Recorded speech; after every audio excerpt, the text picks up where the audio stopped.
Reading with your kids. Hola, ni hao, konnichiwa, assalamu alaikum, shalom, mahaba, ciao, bonjour, namaste, jumbo. Hello and welcome. My name is Jedley and this is Reading with Your Kids, coming to you with love from the historic neighborhood of Reedville, tucked into the southwest corner of beautiful Boston, Massachusetts. Our mission here is all about connection, connecting kids with books, families with each other, and communities through the power of story. Every episode we're joined by incredible authors and creators whose work lights up kids' lives. You can support this mission by spreading the word. Share the show with your friends. Give us a shout out at school and let the folks know that they can hear us on the WREB AM/FM 24/7 radio network. And they can find us on the iHeartRadio app, on Spotify, Apple Podcasts, Good Pods, Amazon Music, CastBox, Player FM, Audible. Wherever you find your favorite shows, you can find Reading with Your Kids. We have a really heartwarming show for you today. Let's get started. First up, Melissa Hart is here to celebrate her middle grade book. It's called Down Syndrome Out Loud. This is a really heartwarming tale that you don't want to miss. And joining us from the United Kingdom, Katie Kirby will be here to celebrate the extremely embarrassing life of Lottie Brooks. Join us right now from the great state of Oregon. Our guest is here today to celebrate her brand new book for middle grade kids. It's called Down Syndrome, plus stories of disability and determination. Please welcome to the show, Melissa Hart. Hey, Melissa, how are you? Hey, I'm great. Thanks for having me. Delighted to have you on the podcast. Hey, I just have to ask, are those juggling clubs over your shoulder? They are indeed. My great-grandparents were vaudeville comedians, jugglers, and wire walkers, and I inherited the juggling clubs. Oz, that is wonderful. People who listen to the show know that I made a full-time living doing educational magic shows around the country. People now know that I'm part of Clowns Without Borders, and we go off and we perform in refugee camps and disaster areas. So I am pretty impressed. Let's give them, those old vaudevillians, a shout out. What was their name? Did they have a stage name? Oh, they sure did. They were Haphazard, the Careless Comedian, and Mary Hart, Who Cares Less. And I can juggle. Maybe I should join Clowns Without Borders. I think that would be fantastic. It would be great. Yes. That was when I toured El Salvador. I toured with two artists who were primarily jugglers, and they had a great time and freaked everybody out when they lit their clubs on fire and juggled fire. Yes, I stayed away. I was off stage when that happened. I didn't know that was an option. I might not light these historic clubs on fire. I would not do that. And there are special fire-breathing juggling clubs. So let's talk about Down Syndrome Out Loud. First off, what inspired you to write Down Syndrome Out Loud? Well, that's a good question. I grew up with a brother who has Down syndrome. He was born in 1975, and when he was born in Southern California, doctors told my parents he would never be able to walk or talk and to put him in an institution, which was an odd choice given that Geraldo Rivera, then a young journalist, had just exposed Willowbrook State Institution on Long Island for their absolutely heinous criminal treatment of people with Down syndrome. And, my mom was educated, and she said, over my dead body am I going to put this baby in an institution. So she proceeded to raise him exactly as she raised me. And if we did our chores, we got a reward. I think it was in the half hour of Sesame Street. If we tried to teach the cat to fly, we got a spanking. It was full inclusion all the way. My brother Mark became one of my very best friends growing up. And, we couldn't find any books when we were kids that represented him or our family dynamic. And I thought that was a tragedy. Mm-hmm. When we got a little older, There were YA, what we called in the 80s, problem novels. But the problem in books that featured kids with intellectual and developmental disabilities, the problem was the kids. And that was not an accurate representation either. My brother was not a problem. So, a couple of years ago, I was doing some journalism for the Washington Post Kids section for World Down Syndrome Day, and I interviewed Chris Nikitch, the first person with Down syndrome to complete an Iron Man Triathlon, and Abigail Adams, the first woman with Down syndrome to complete a sanctioned sprint triathlon. And that was so much fun. I thought, I'll bet there's a lot of cool people with Down syndrome doing super cool things around the world. And so I told my agent about my idea, and she pitched it, and we sold it to an editor at Sourcebooks. That's fantastic. I love that. What was your reaction when you were doing the research for that article and you saw something that said, this is the first kid that did a triathlon? I mean, I wouldn't even think about trying a triathlon. Yeah, my reaction was, oh, golly. I mean, I have been a runner my entire life, well, since I was 10 years old, and a cyclist as well. I can swim, but I'm not a great swimmer. My first reaction was profound envy and admiration. There is no way I could do an Ironman triathlon. No way. Yeah. Same here. That's incredible. Anybody finishing an Ironman is a tremendous athlete. Yeah. And he does, he and his dad do such a good job of sharing his journey, his training tips, his advice. There's a documentary about Chris Nikitch, his social media. You can follow him to find out what he's doing and how he's training at the moment. He's also completed marathons in every major city in the world. Yeah. There's a lot of misconceptions, I think, about Down syndrome, obviously. Can we first talk about what do we mean when we say that somebody has Down syndrome? Yeah, sure. So Down syndrome is a genetic condition caused by an extra piece of one's 23rd chromosome. And basically what that means is it takes the person a little bit longer than people without Down syndrome to learn particular skills like reading or writing or walking or talking. There are sometimes health issues that come with having Down syndrome, heart issues, hip issues, eye issues. Oddly, my brother didn't have any of those. People with Down syndrome have low muscle tone, so they have to work a lot harder physically to get up to that, let's say, sprint triathlon state. I think Chris Nikitch is maybe an exception. But, like my brother, from the time he was born, he could put his feet behind his head, which was hilarious when he rode his big wheel down the street. So very flexible, low muscle tone. What that also translates into is difficulty enunciating and articulating words. And this is, I think, one of the primary reasons that the general public has a misunderstanding about what people with Down syndrome are capable of. Unless they get early speech therapy that is consistent in helping them to speak clearly, they can be difficult to understand, which is a tragedy.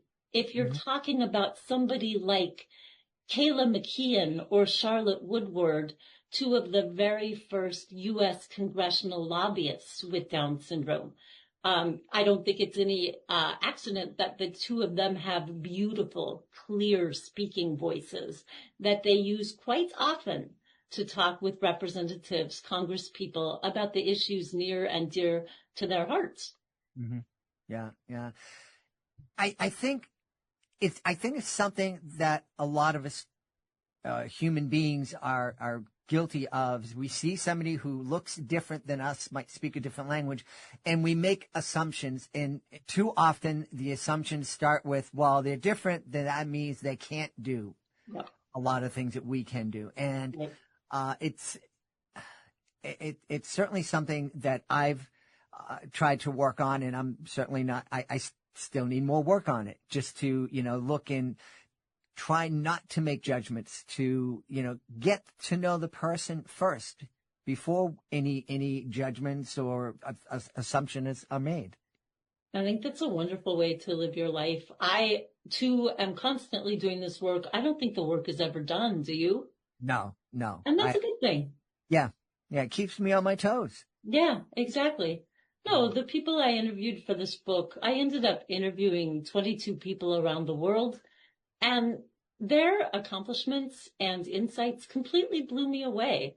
I'm thinking of one woman in particular, Isabella Tejada from Guatemala, who grew up with a grandmother who was a fashion designer and owned her own studio. And Isabella knew from an early age that she wanted to do this work as well. So she graduates from university. She starts applying to fashion design schools. She has Down syndrome, and they tell her, no, you're not going to be able to handle the curriculum. So she's devastated, but then she enrolls in sewing schools, and she learns how to reach out to the women in villages around her to incorporate Guatemalan textiles with their rich history into her clothing designs, some of which are specially tailored to fit people with Down syndrome with their shorter torsos and shorter arms and legs. And she's shown in London Fashion Week and in other fashion weeks all over the world. And she has a robust business as a fashion designer, and such an intelligent designer as well. I came across so many people who are visionaries, who really taught me so much about what's possible in the world. And not because they have Down syndrome, because they just have particular insights into career or culture or sports. Yeah. I checked out some of her work. I visited Guatemala as part of my tour of El Salvador with Clowns Without Borders. And the colors and the fashion, the traditional fashions there are just breathtaking. Isn't that incredible? Yeah. It really is. Hey, I want to ask you something. I started noticing on social media suddenly, because anytime somebody with a disability pops up doing something, it's like, oh, I want to see this. And so the algorithm knows that this is something I'm interested in. It led to something disturbing coming into my feed, in that there's a trend now that it's young women, but I think possibly young men are using an AI filter to make it appear that they have Down syndrome, and then they're creating porn. What? I had no idea. Yes. I was, when it first happened, I'm like, this. I felt heartbroken. It's like, oh, this is a woman with Down syndrome is probably being exploited, and this is terrible. But then I think this is even more upsetting, to think that people are using a filter to kind of fetishize and just to make this. I can't even put it in. No, it's horrible. And I will say very candidly that when the leaders of our country use the R word as a pejorative, and make it clear that they don't respect people with intellectual and developmental disabilities, then it becomes okay to do something like this on social media. And I just think that's abhorrent. Yeah, absolutely. Tell me, we had a wonderful conversation with a young woman with Down syndrome, Mia Armstrong, who is a Hollywood actress and wrote her own book and came on here on Reading with Your Kids with the Mom, and was just delightful. Oh, Mia's terrific. I don't know Mia personally, but I know other authors with Down syndrome, most notably Tommy Jessup from London, who was in the BBC series Line of Duty for years and years. And his book is called A Life Worth Living. And he talks about his adventures as an actor and a disability activist who once got into the Queen's car when he was a kid and wanted to give her flowers and just got into her car. His book is full of fun anecdotes like that. Yeah, there are other actors and actresses in Down Syndrome Out Loud, including Zach Gottsagen from the feature film The Peanut Butter Falcon, and Sophia Sanchez, who was in the fourth Hunger Games and is an absolutely delightful Ukrainian-American actress. Oh, wonderful. I saw Peanut Butter Falcon. My beautiful wife was a special needs teacher for 34 years here in Boston. And she was one of those teachers. Her classroom had like this classroom is for kids that fall into this category. Right. But of course, she was an amazing teacher. So anytime a kid came into the school and there wasn't a specific classroom for that kid, they went to my wife's classroom. Oh. So she had a variety of kids over the years, and a number of them with Down syndrome, and one in particular, I can't remember his name off the top of my head, but he was just Alejandro. Alejandro was great, and very quickly, my wife. It wasn't that she did this amazing job educating Alejandro. She did, but I think the thing that she did more than anything was she helped the people in the school community look at Alejandro in a completely different way. You know, suddenly he went from being the problem to being somebody that everybody loved. Yeah. It's just the star of the school. Yeah. You will see in my book that in some cases, all it takes is one person to help somebody with Down syndrome achieve their goals. That might be a parent, a sibling, a teacher, the leader of an improv troupe. All it takes is one person, like your wife. That's just, that's commendable. Yeah, thank you. Going back to your mom and your brother, I know you mentioned that Geraldo Rivera had just exposed what was going on in the institutions in New York. We had a similar expose here in Massachusetts. But beyond that, what was it that gave your mother the strength and the love and the determination to say, nope, I don't care what the popular belief is. This is my son and he's staying with me. You know, it's interesting. Nobody's ever asked me that, but I think I can trace it back. This is going to be odd, but I think I can trace it back to growing up with grandparents that had been in vaudeville because they traveled worldwide. And I don't know if your listeners know much about vaudeville, but you know, vaudeville was incredibly diverse in terms of race, ethnicity, height, weight, ability, disability. And so my great-grandparents were incredibly inclusive in their friendship groups.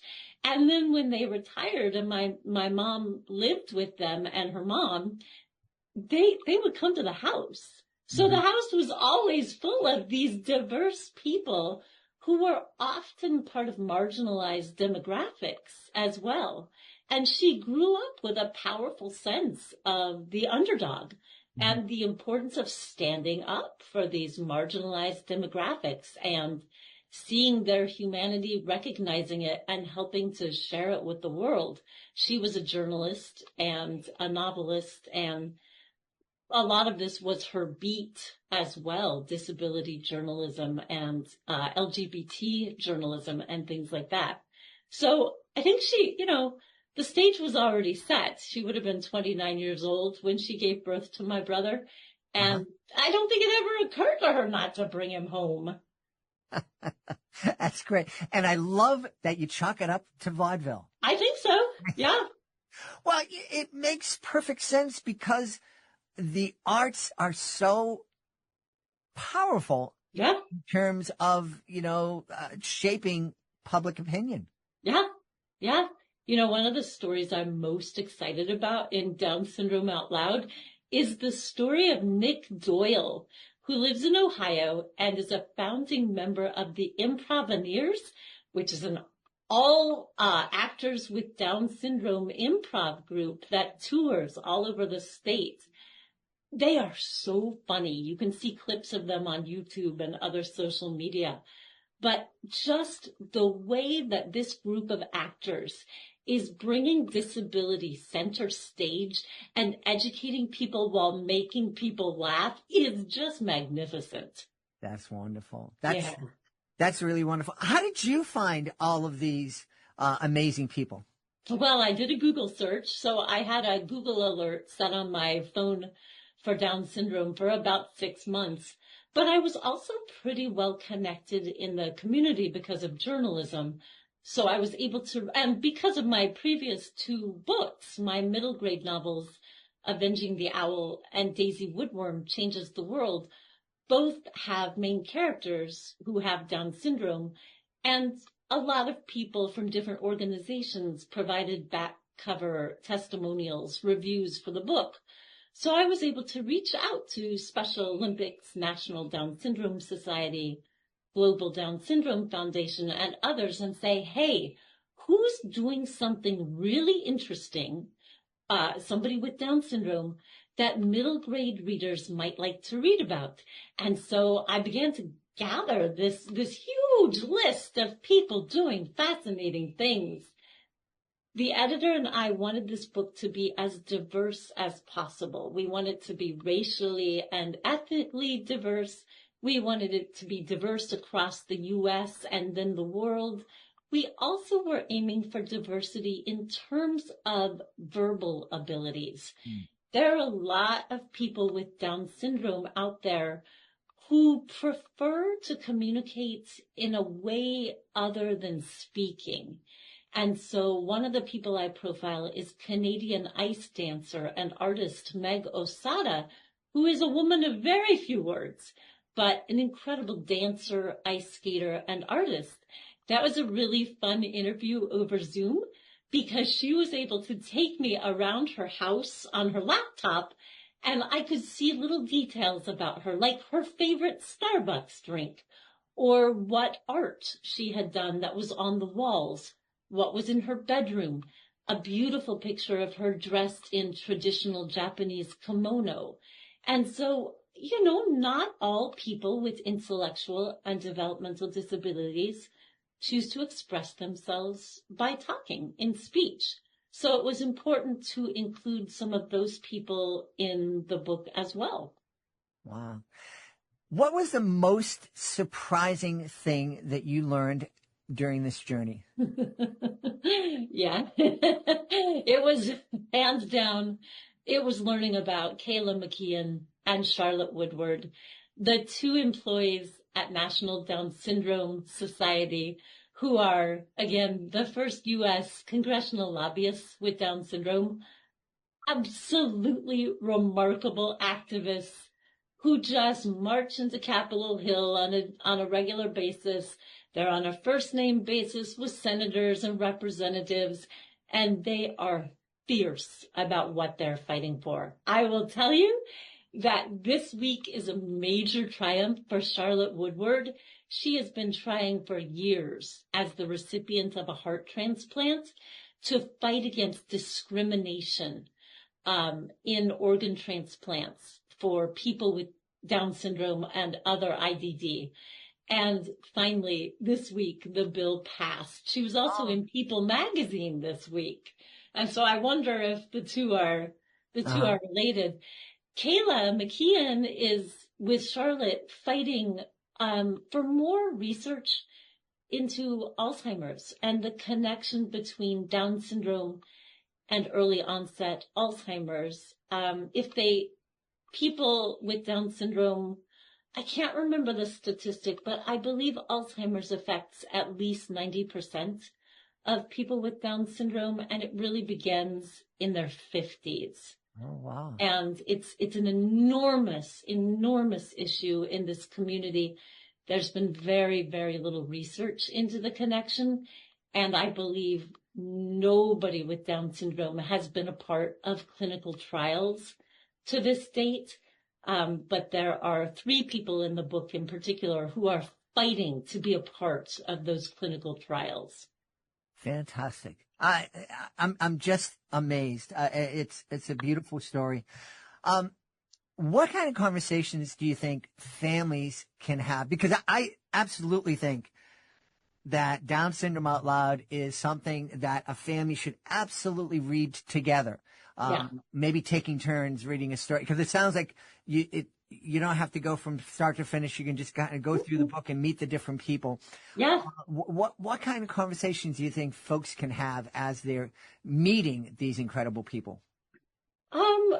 I've just put up everybody's social media handles and links to documentaries about them on my website, melissahart.com, as a way to really quickly learn more about each person. I think it's really important to talk as a family about, the fact that some people look differently from us.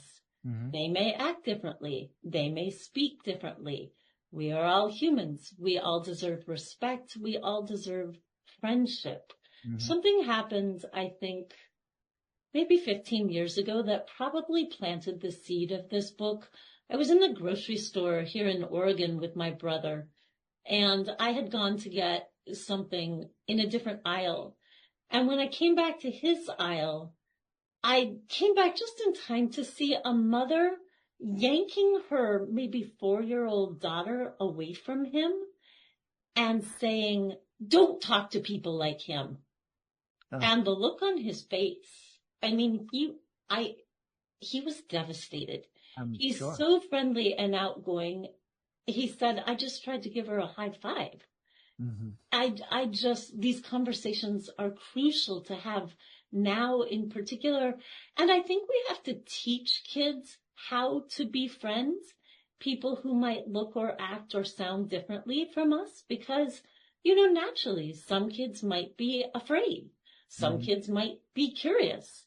I think we need to teach them by example how to widen our friendship circles to include all different types of people. It's incredibly rewarding. Yeah. Well, that certainly is true. Melissa, I was telling Melissa before we hit record that I ran a program back in 87, 88, integrating kids with developmental disabilities into educational opportunities, recreational opportunities, and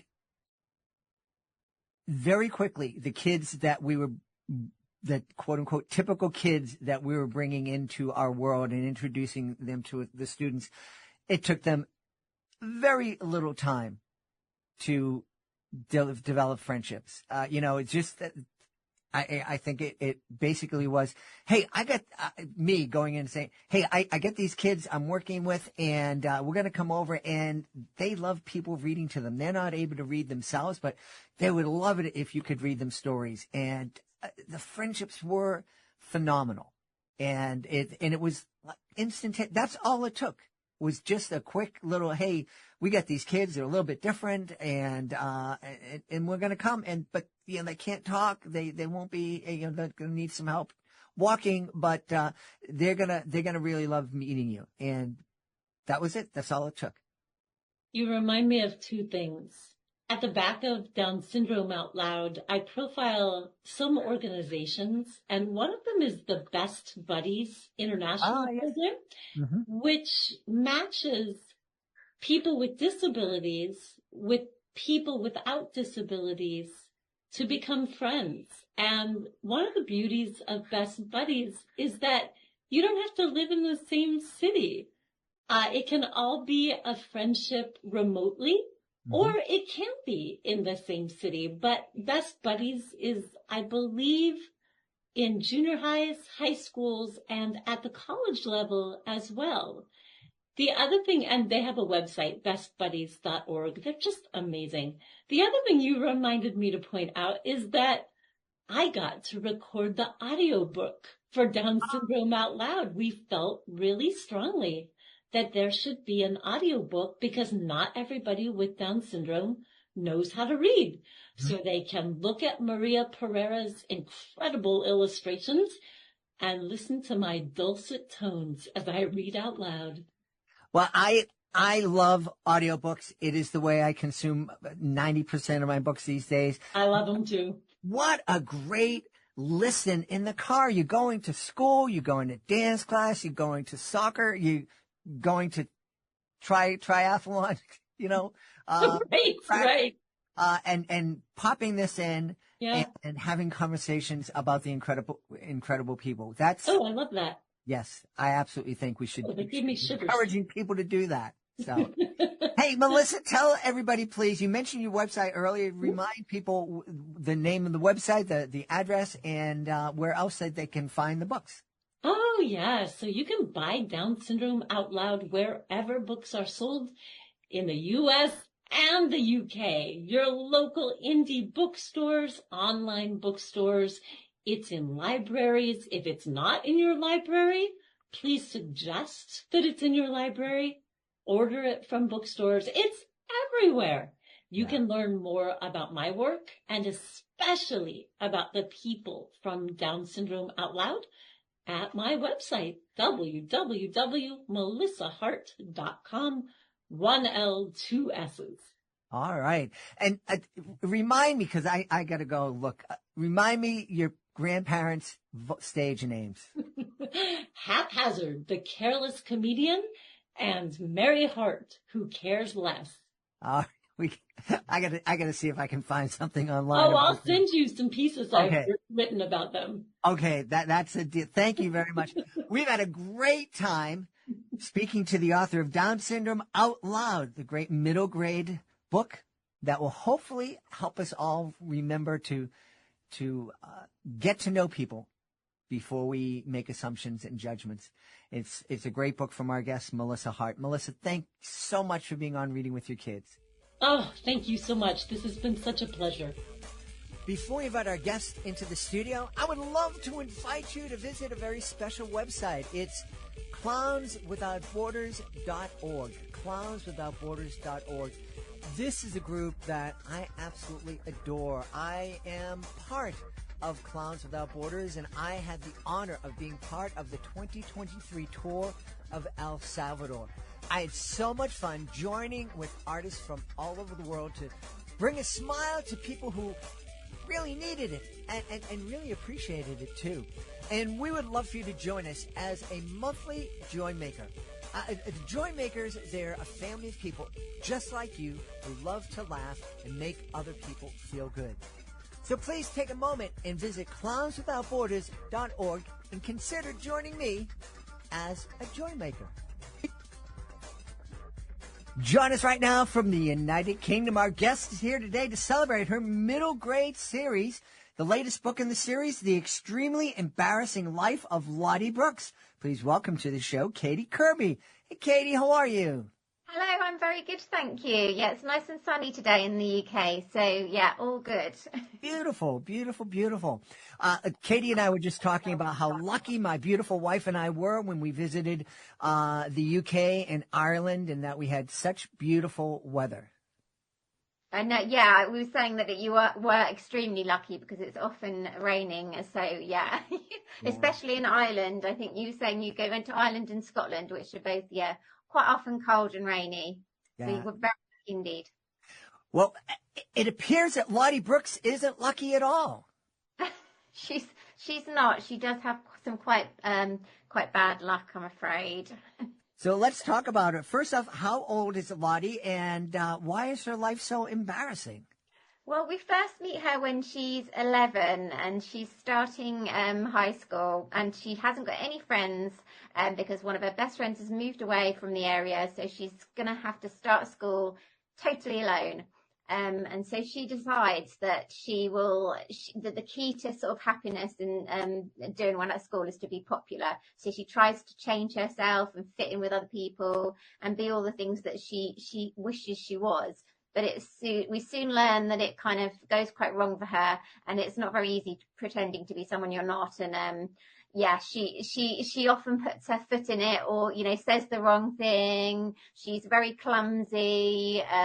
She's not very good at sort of speaking to boys or anything like that. So yeah, basically anything that could go wrong does seem to go wrong for Lottie.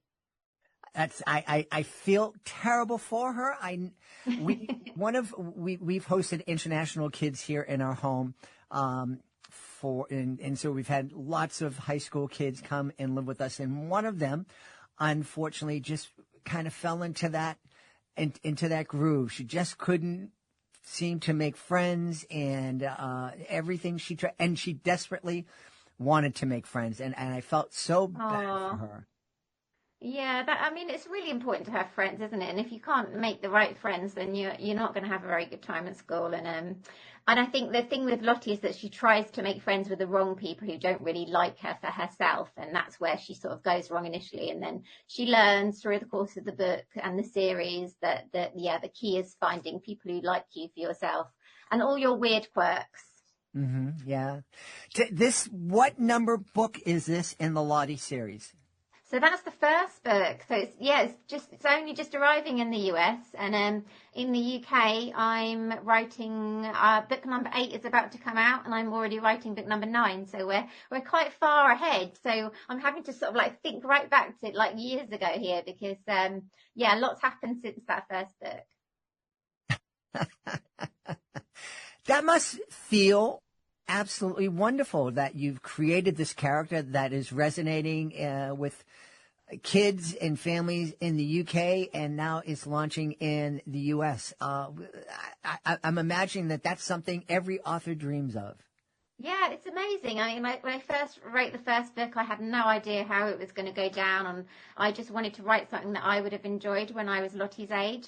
And I found a lot of comfort in books that talked about all those kind of painful, awkward, embarrassing moments that come with being a teenager, really, all the kind of puberty and body changes and social hierarchies. And so I just wrote something that I felt would have helped me. And it's been like a absolute dream come true to see and hear so many kids like relating to Lottie and finding such joy in her stories. So yeah, I think it's, I don't know how many countries it's been published in now, but it's definitely sort of like between 15 and 20. And the US is also, very exciting that she's coming over there.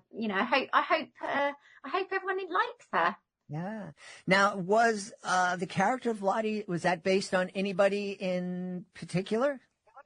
Well, I based a lot of her on my own memories of being her age, being 12, 11, 12, 13. And I used to be quite a big diary keeper too. And I feel like I can remember that time really well, and all of the kind of awkwardness that goes with it. So a lot of it's me, and then I obviously speak to my kids and my friends' kids and stuff, and get some funny sort of stories and anecdotes and experiences from them too.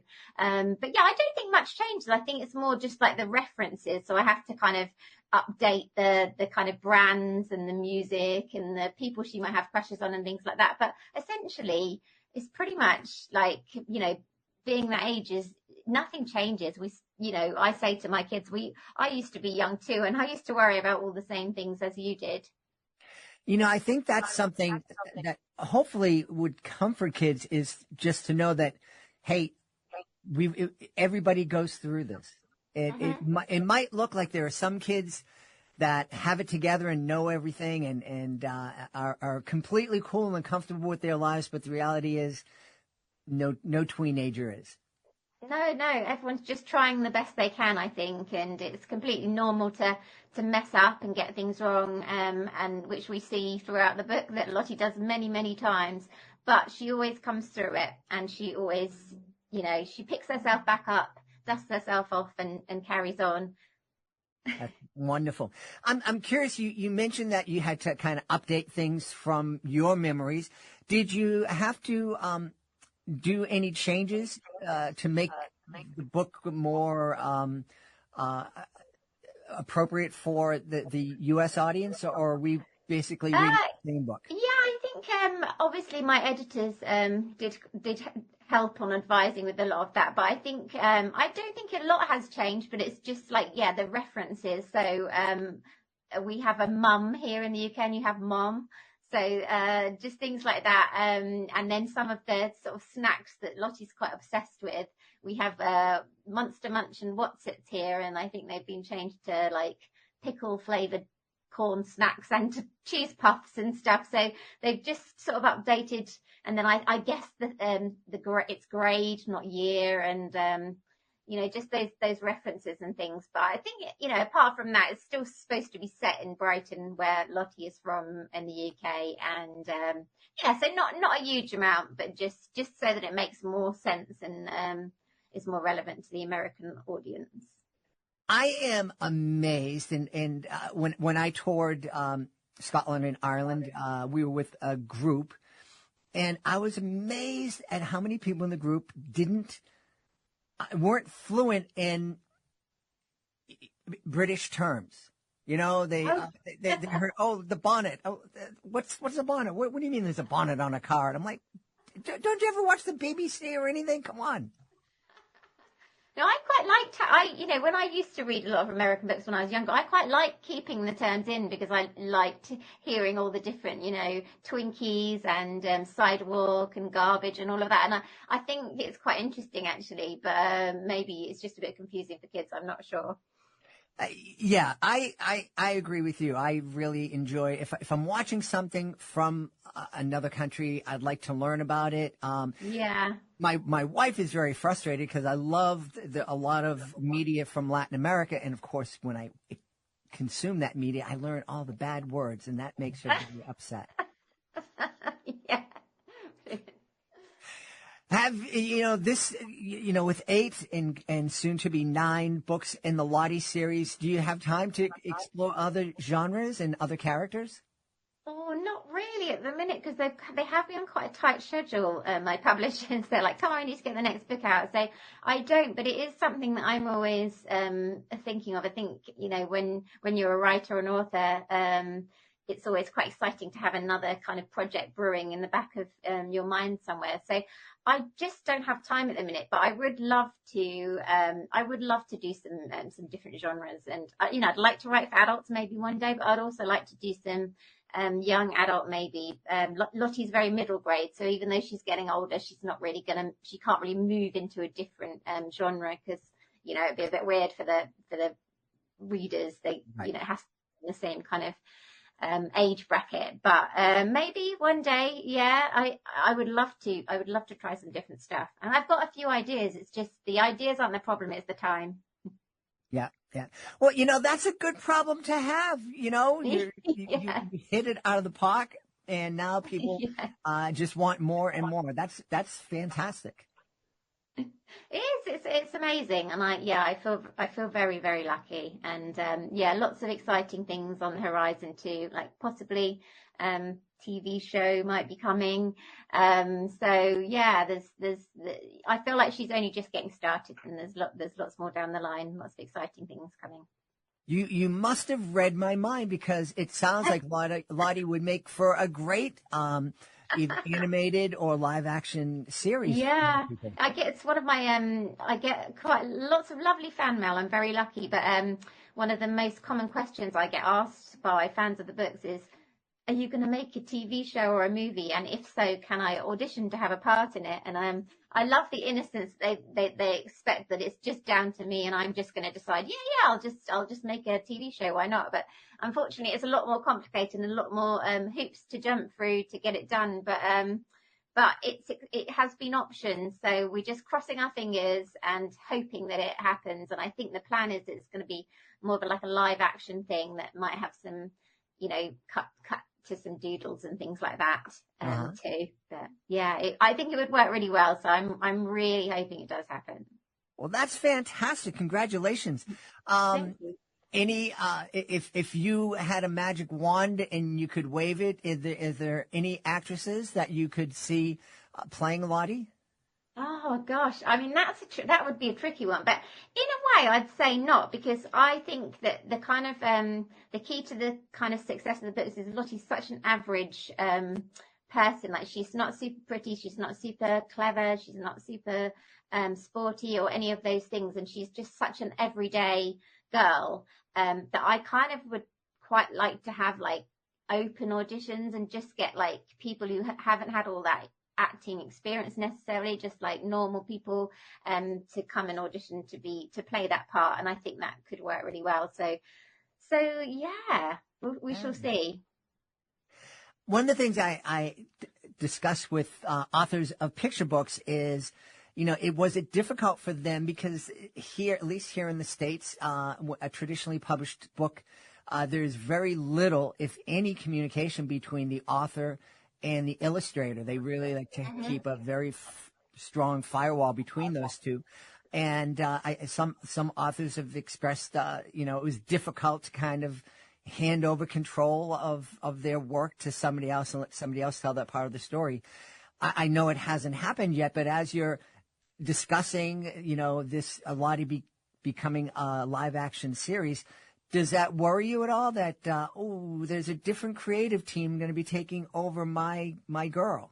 Well, yeah, that's a really good question. And I don't know. I mean, I haven't really thought about it so much yet. I suppose I've just been more excited at the prospect that it could happen. So I guess you'd have to ask me later on down the line. But I mean, I suppose it is a bit of a worry, isn't it? So you're kind of like your baby, and you're like, you don't want someone to represent it in a way that it's not meant to be. And I think for me, that one of the biggest part would be to get the cast right, to get their personalities just right. And I have said that I want to have a input into choosing them.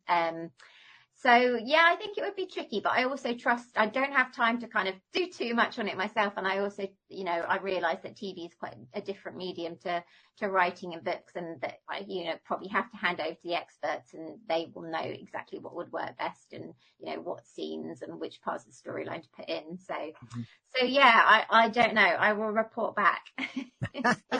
Well, I hope I didn't ruin any sleep giving you something to worry about. Oh no, I worry about that. There's so many things to worry about later on in life. We'll just park that for a few years' time.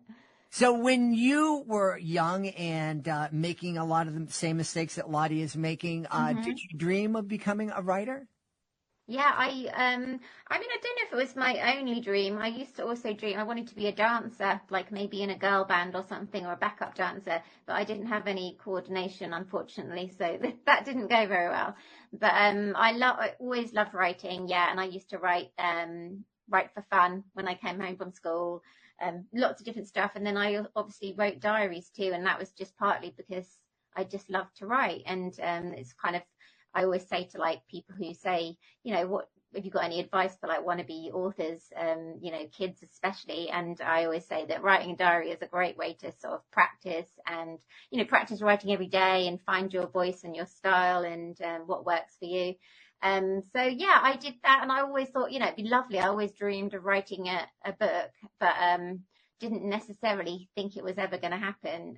So yeah, it's an absolute dream come true now to get to say that it's my proper job. And I think for a while I couldn't, for the first few books, I didn't really dare to say, even though I was an author technically, I didn't really want to describe myself like that, because I think there's always that worry that someone's going to pull the rug from under your feet and you're going to have to, say I failed at it or whatever. But I think, I've got quite a few books under my belt now, so I have finally sort of accepted that I can actually call myself an author. Yeah. Tell me, please, you mentioned you get a lot of fan mail, and I imagine you've done book events and school visits and whatnot. Has there been any, other than asking if they can be auditioned for the part, any questions, either because they were insightful or really fun, that stand out in your mind that kids have asked you over the years? Oh, what do I get asked? Let me see. I mean, I get asked a lot of things that you've already asked, like where do I get my inspiration from? What tips would I have for wannabe authors? Things like that. I get asked a lot of random stuff too, like what's your favorite, chocolate bar? What's your favorite crisps or chips, as you'd say in the US, and things like that. And one of the most lovely comments that I get is that, like in particular, I had a letter from a little girl who said, thank you for creating Lottie. It's like, I feel like she's my best friend, and I get sad sometimes when I realize she's not a real person. And I think, comments and questions along those lines are always really lovely, because it just shows you that as an author you can make a real difference to people's lives, and that the characters that you create are more than just characters to some people. They really help them through their life, and which is very sweet. Are you worried, or do you have difficulty coming up with new scenarios? 8, 9 books. That's a whole lot. Do you have to search your? I haven't yet. Mm-hmm. I feel like there are always more things that I can think of at the minute, but I don't know it. Yeah, again, you'd have to ask me in a couple of, maybe a few more books time, and see if then I am struggling a bit. And obviously, and Lottie's aging in the books as well. She starts when she's 11, and she's 13 now in the current book. And so I've slowed them down a bit. My publisher's like, you need to slow down. We can't have her getting too old. But at the minute, I think it's fine. And I have got, I'm writing the 9th book, which is already, mostly planned out. And I'm not too sure about the ones after that, like what they're going to focus on. But I tend to just make things up as I go along. Like I don't have a real, I don't have a great work ethic, to be fair, but I just tend to start writing the book and see what happens, see where she goes.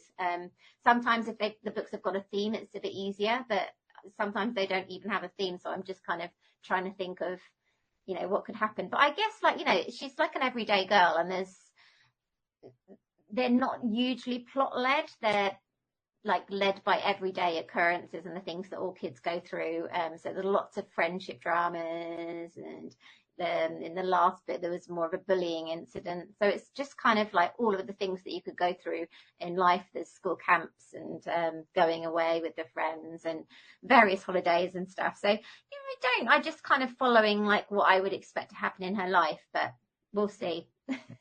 Are there any minor characters in the book that you think, well, maybe this character might break out and have their own series? Yeah, and actually I get asked about that a lot. A lot of the readers say, oh, have you ever thought about writing a book from Daniel's perspective or Jess's perspective, some of the main characters? And it's definitely something that I'd like to do, actually. And I think as well it would be quite fun to write one from one of the boys' perspectives, to kind of, I get, probably 95% of my readers are girls, and it's not that you have, mm-hmm. Boys can read it, but I think it puts a lot of boys don't want to read books with the main character as a girl. I don't know why. It's just the way it is. But it would be good to kind of write something similar that would be, for boys, mm-hmm. with one of the main characters. So I would love to. Again, it's just a matter of time and fitting things in. But we'll see. Yeah. Where can we go to find out more about the extremely embarrassing life of Lottie Brooks and find out more about you? Well, I've got a website, katiekirby.co.uk, which has got more about me and all of the books in the series. So that would be a good place, I think, to start. Excellent. Well, we've had a really fun time speaking to the author of The Extremely Embarrassing Life of Lottie Brooks. It's a great series from our guest, Katie Kirby. Katie, thanks so much for being on Reading with Your Kids. Oh, thank you so much. Hey, that's a wrap on this episode of Reading with Your Kids. Do you want more great content? Head on over to readingwithyourkids.com. You're going to find amazing book reviews, author interviews, our certified great read wall of fame, and so much more. If you love this episode, share it with somebody you care about. Leave a 5-star review and be sure to follow or subscribe wherever you find your favorite shows. I want to thank today's guest, Katie Kirby. Please be sure to check out The Extremely Embarrassing Life of Lottie Brooks. We also want to thank Melissa Hart. Please be sure to check out Down Syndrome Out Loud. I want to thank my amazing team, Fatima Khan, Chris Doherty, Dante Greco, Elle Glassman. I want to thank my beautiful wife for all the support she gives me. Most of all, we all want to thank you.